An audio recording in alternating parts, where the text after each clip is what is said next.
আছে। আমাদের world human rights অর্গানাইজেশনের উদ্যোগে যে আয়োজনটা করা হয়েছে সকলের জন্য, মূলত একটা জিনিস না বললেই না, সেটা হচ্ছে আমরা আসলে ভুল করেই কথা বললেই চলে যাই বিদেশে। আমরা চলে যাই, আমাদের বাংলাদেশে থাকতেই চাই না এইসব।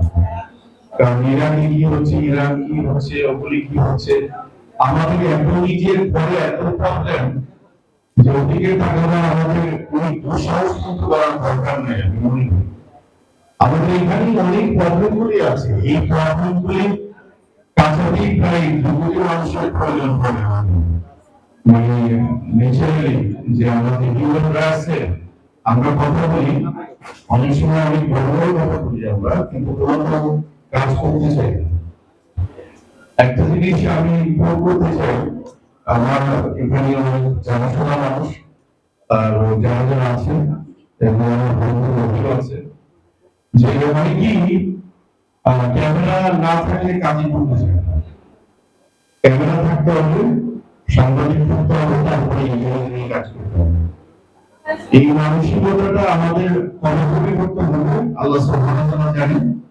কারণ আমরা ন্যাচারালি ইদানিং কালে দেখা যায় যে বাংলাদেশে কিন্তু প্রচুর নেশাগ্রস্ত ছেলেরা, কিন্তু ইয়াং ইয়াং ছেলেরা কিন্তু রাস্তায় মানে নেশাগ্রস্ত হয়ে আছে।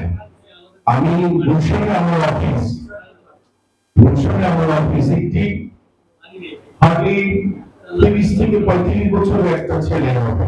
আমাদের কাছে এই বয়সের ছেলেরা ছেলে মানুষই, আমরা যারা আছি ওর ওপেন দেখলাম যে রাস্তার মধ্যে হয়তো স্কুল নয় ইউনিট পাস করছে। আমরা এই কাজগুলি আমরা করছি না, হুট করে আমরা আফগানিস্তানে চলে যাচ্ছি, রাশিয়াতে চলে যাচ্ছি। এতটুকু আমাদের যাওয়ার দরকার নেই, আমরা থাকি না।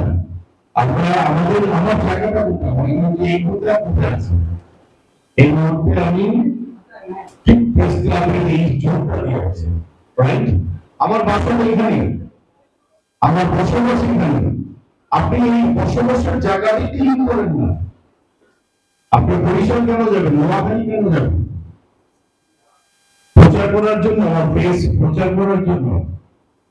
আমি মূলত এই বছরে ইফতার পার্টিতে এই প্রথম আমি আসলাম। আমি আসলে প্রথম আমি যাইনি, তো আমার বন্ধু রবি খুব কনফিউজ হয়ে গেছিল যে আমি যাবো কিনা। এটা অবস্থা কি, আমি বললাম হ্যাঁ আমি যাবো কি। আর ন্যাচারালি ওর খুব লাভের মধ্যে ছিল। তো এই জায়গাটায় মানবতার জায়গাটাই হচ্ছে সবচেয়ে বড় কথা। লেটেস্ট আমি কাবাঘর থেকে আসছি, এই 1 মাসের মতো হবে।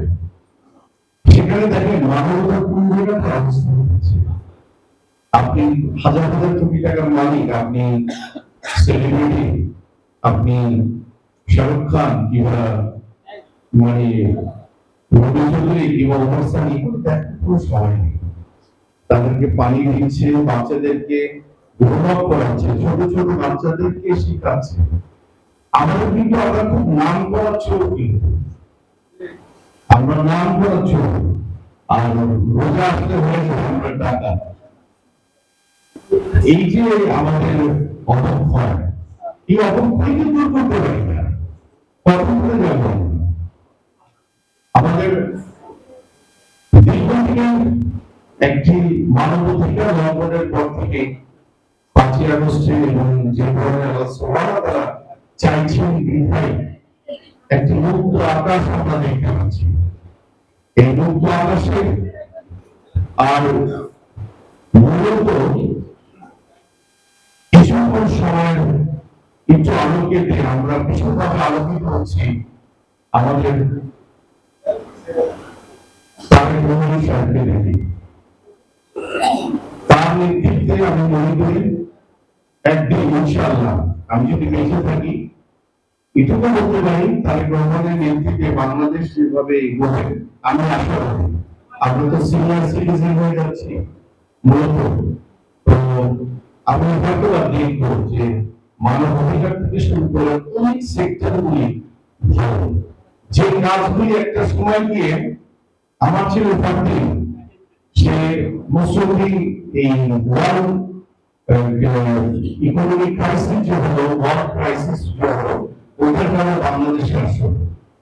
সে এসে বললো যে ইসলাম বাবা যে গুলশানে তারিখ সাহেব এইভাবে থাকলে এত নর্মালি গাড়ি দিয়ে যায়, ও অবাক হয়েছে। এইভাবে দেখতে চাই, এইভাবে দেখতে চাই। আমি আর রবি রাত ৩টার সময় হাঁটবো, আমাদের কাছে অনেক কিছুই থাকবে কিন্তু সন্ত্রাস থাকবে না। এই মানবাধিকার এই জায়গাটা থেকে ফাইট করতে হবে।